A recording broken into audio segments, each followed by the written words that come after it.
시청자 여러분 안녕하십니까? 헬로티비 뉴스입니다. 최근 임태희 경기도 교육감이 양주 지역의 동계 스포츠 중심의 체육고등학교를 건립하겠다는 계획을 밝혔는데요. 도교육청과 양주시는 본격적인 건립 논의에 들어갔습니다. 가칭 경기 미래체육고등학교로 개교 목표는 오는 2030년입니다. 보도에 김신혜 기자입니다. 경기도교육청과 양주시 교육 담당자들이 한자리에 모였습니다.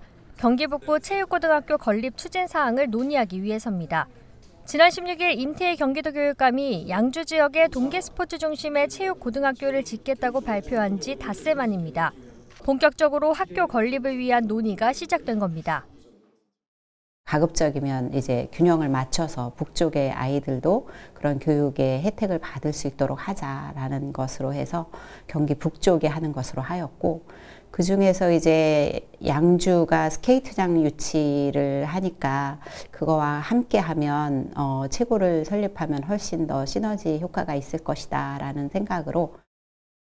경기북부 체육고등학교의 명칭은 가칭 경기 미래체육고등학교. 미래의 동계체육계를 이끌 엘리트 학생 선수와 체육산업의 종합인재를 양성하겠다는 목표가 담겼습니다. 위치는 나리농원 인근에 있는 학교 부지가 될 것으로 보입니다. 46,500제곱미터로 축구장 약 7개를 합친 넓이입니다. 현재는 주차장 등으로 활용되고 있는데요. 이곳에 학교 건물과 기숙사, 운동시설 등이 들어설 예정입니다. 양주시는 크게 환영하고 있습니다. 나리농원 인근 최고 건립이 양주시가 역점적으로 추진 중인 스피드스케이트장 유치에도 힘을 실어줄 수 있기 때문입니다. 양주시는 나리농원을 스케이트장 부지로 제출한 상태입니다. 그래서 이로 인해서 우리 양주는 유치 경쟁을 펼치고 있는 그 7개 도시 중에서 가장 유리한 고지를 점령했다고 예상이 되고, 경기 북체고하고 국제 스케이트장을 동시에 건립함으로써 우리나라 동계 스포츠의 발전과 미래 인재 양성에 큰 밑거름이 되리라고 생각을 합니다.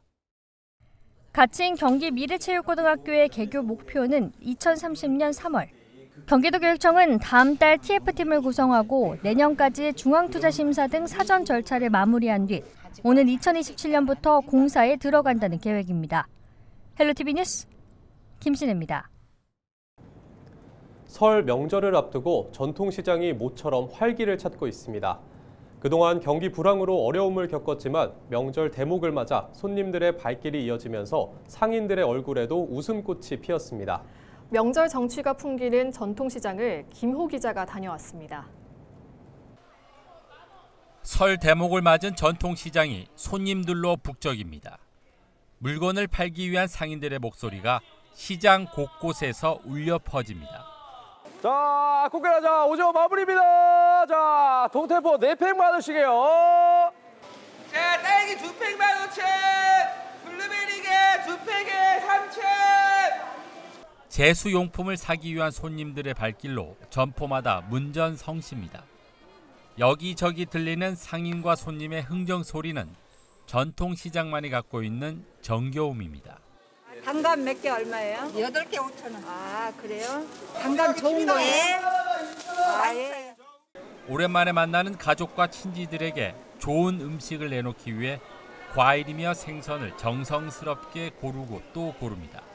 싸고 품질 좋은 물건을 구입하기엔 전통시장이 최고입니다.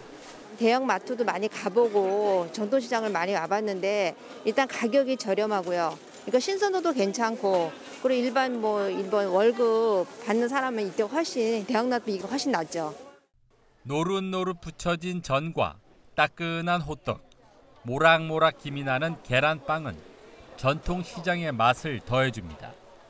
북적이는 설 대목의 상인들도 흥이 절로 납니다. 두둑해진 주머니에 더도 말고 덜도 말고 명절만 같았으면 하는 마음입니다. 네, 요즘에 소비 심리가 많이 떨어지고 그래서 장사도 좀 그렇고 그랬는데 이번에 설 맞이해서 행사도 해주시고 해서 좀 분위기도 살아나고 많이 팔리고 있어요. 네, 그러니까 계속 이렇게 좀 설처럼 잘 됐으면 좋겠어요. 시장 한편에서는 명절 맞이 이벤트가 한창입니다. 설 성수품과 제수용품을 싸게 사는 것은 물론 뜻밖의 찾아온 행운에 환호성이 터져나옵니다. 설 명절 세려고 시장 나왔다가 물건 많이 샀는데 이렇게 경품까지 큰 걸로 됐고요. 너무 감사합니다. 기뻐요. 오랜 경기 불황에 사회적 갈등과 혼란까지 겹치면서 어려운 시기를 보내고 있지만 설 대목을 맞은 전통시장에는 즐거움과 넉넉함이 넘쳐납니다. 헬로티비 뉴스 김호입니다.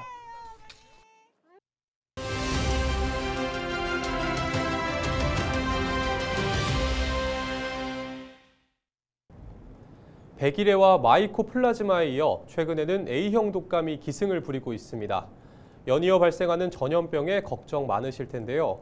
A형 독감에 걸리면 어떤 증세가 나타나는지, 예방법은 무엇인지 의지대학교 병원 감염내과 교수를 김소영 기자가 만나봤습니다. 네, 교수님 안녕하십니까? A형 독감이 유행하고 있습니다. 질병관리청에 따르면 이 역대급 겨울 독감이다라고 할 만큼 많은 분들이 독감으로 병원을 찾고 있는데요. A형 독감에 걸리면 어떤 증상이 나타나고 다른 바이러스와는 어떤 차이점이 있는지 궁금합니다. 네, A형 독감에 걸리게 되면 갑작스럽게 발생하는 38도 이상의 발열과 기침, 콧물, 인후통, 그리고 두통, 근육통, 관절통, 또한 간혹 가다가 복통, 구토, 설사도 동반되기도 합니다. 증상은 5일에서 7일 정도 지속이 됩니다. 네, 독감 예방접종을 권장하고 있는데요. 예방접종을 하면 걸릴 확률이 좀 낮아지는 건가요? 네, 그렇습니다.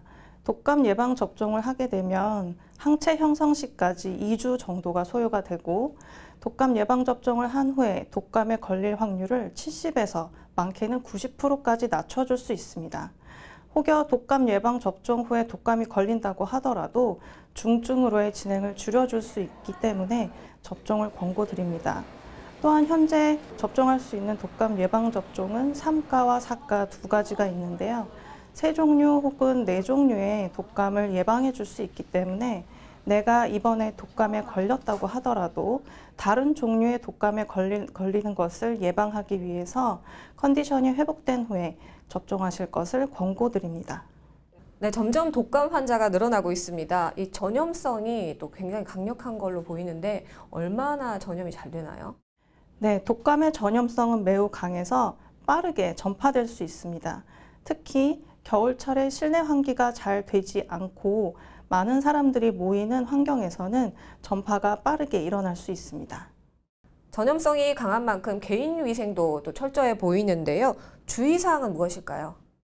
네, 독감을 예방하기 위해서는 무엇보다도 예방접종을 하는 것이 가장 중요하겠고, 독감의 전파를 줄이기 위해서 기침 예절을 준수하고 외출 후에 손 씻기를 철저히 하며 사람들이 많이 모이는 곳에서는 마스크 착용을 하는 것이 도움이 되겠습니다. 네, 교수님 오늘 말씀 감사합니다. 의정부시는 설 연휴를 대비해 호흡기 감염병 발생 상황을 점검하고 지역 내 병원의 감염병 대응 체계를 강화했다고 밝혔습니다. 최근 코로나19 및 인플루엔자 환자가 증가하면서 의료기관의 중증 환자 진료 부담이 커지고 있습니다. 또 설 연휴 기간 의료 공백 가능성이 제기되면서 시는 협력병원 4곳을 지정해 운영하기로 했습니다. 협력병원은 중증, 경증 환자 진료와 입원 조치를 담당하며 요양병원 등 감염 취약시설에서 응급 환자가 발생할 경우 이송 체계를 지원합니다. 지정된 협력병원은 경기도의료원 의정부병원과 의정부 의지대학교 병원, 수병원, 튼튼 어린이병원입니다. 양주시가 설 연휴 24시간 당직 의료기관을 운영합니다. 양주시는 의료 공백 해소를 위해 병의원 366곳과 약국 243곳을 연휴 기간 문 여는 의료기관으로 지정해 운영한다고 밝혔습니다. 운영기관 정보는 양주시 보건소와 119 구급상황관리센터, 보건복지부 콜센터로 전화하면 안내받을 수 있습니다. 양주시는 또 비상 상황을 대비해 설 연휴 종합상황실을 운영하고 생활쓰레기 수거 날짜를 추가하는 등 종합대책을 추진할 방침입니다. 경기도는 설 연휴 무료 개방하는 공공주차장 1,900여 곳의 정보를 사전에 제공합니다. 설 연휴 경기도 방문객의 주차 편의를 위해 24일에서 30일 공공주차장 1,900여 곳을 무료로 개방하며 주차장 위치와 개방 시간 등은 경기 데이터 드림에서 확인할 수 있습니다. 또 에버랜드 수원역 등 도내 148개 주요 지점에 대한 실시간 방문자 현황을 지도 형태로 제공해 연휴 기간 사람이 몰리는 장소와 시점을 확인할 수 있습니다. 문 여는 응급의료기관 현황과 경기도 분야별 주요 안내처 정보도 확인 가능합니다.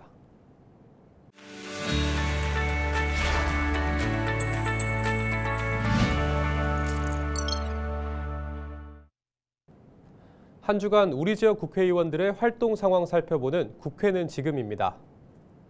정성호 국회의원이 강의엽 대도시권 광역교통위원장을 만나 광역철도 등 양주시 교통 현안의 해결을 요청했습니다. 정 의원은 우선 전철 3호선의 양주 연장 사업이 제5차 광역교통 시행계획에 반영될 수 있도록 검토해 줄 것을 당부했는데요. 이와 함께 7호선 옥정 덕정선은 광역철도로 지정돼 광역교통 시행계획에 반영될 수 있도록 요청했습니다. 마지막으로 정 의원과 강 위원장은 경기도 광역버스 노선 신설에도 적극 협력할 것을 약속했습니다.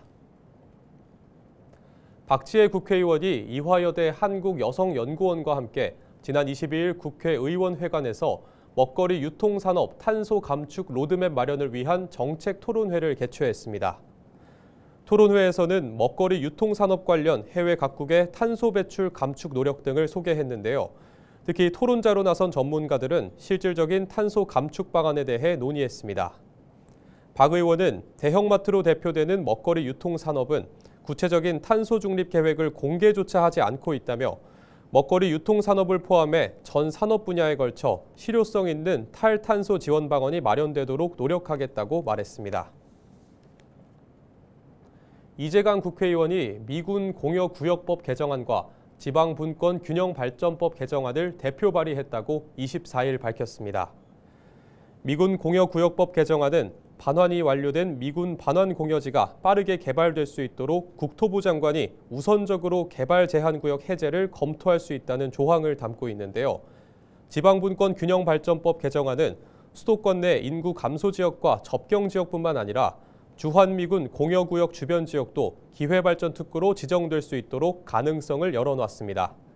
이 의원은 의정부만 보더라도 중첩 규제로 인해 미군 공여구역법의 취지를 온전히 달성하지 못하고 있다며 수도권 규제를 해소하기 위해 보다 실효적인 법안을 순차적으로 발의하겠다고 말했습니다.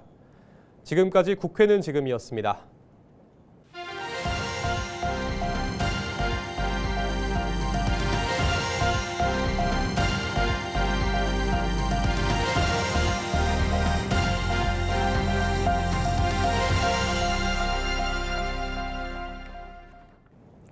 양주의 한 태권도장에서 5살 관아를 매트에 거꾸로 놓고 방치하는 등 학대해 숨지게 한 혐의를 받는 관장에 대한 1심 선고가 미뤄졌습니다.